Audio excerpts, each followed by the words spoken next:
Festivala Kulturî ya ku bi mebesta danasîna çand û kelepûra bajarê Êlihê Bakurê Kurdistanê li Stenbolê ji hêla Federasyona Komeleyên Êlihê ve tê sazkirin, bi lîstikên geleriyên Kurdî bi awayeke bicoş dest pê kir.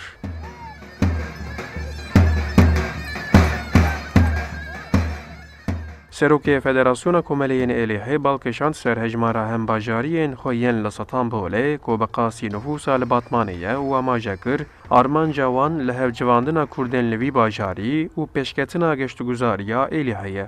Heta roja şemiyê di şemê saet 8 daha programa melvirê devam dike û uluslararasî me 25 sanatçiyan hene ji Almanya jî sanatçiyê me hene werin dengbêjê me hene em hatine kultura xwe li Stenbolê tanîtmişê dinyayê bikin.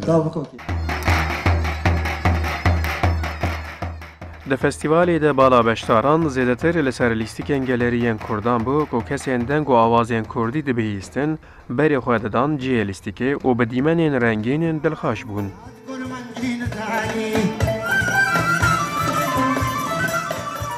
Kültüreki wisa ku çêtkin ev xweşiya me jî diçe gelek em kêfxweş dibin ji wî re. Aliyê Batmanê gruba me jî heye bî alî ve em gruba me jî ayrı em derdixin. Lêskî alî Batmanê vêga bilêzin.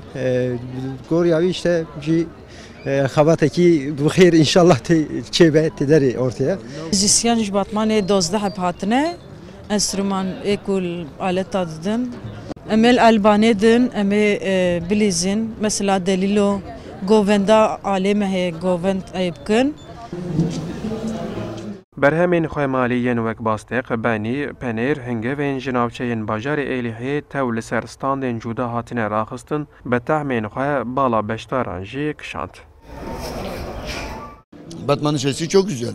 Ev berhemên Êlihê sürüştîne û min pir ecibandin. Mirov nikare li Stenbolê berhemên bi vî awayî peyda bike. İstanbul'dayım. Böyle tat yok. Vana tev malê Batmanê ne. Gişt li Kozluq, li Batmanê, li Beşîrî, li Sasonê çêdibin. Ew re ji hevalê me tişî nişmar, em jî li virê difiroşin.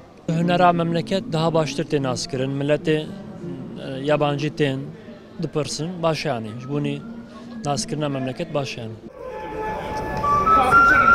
Festivala ku ev cara duduyan tê li darxistin, roja şemî bi dîwana dengbêjan dê birêve biçe û heta 22 Gulanê dê bidome.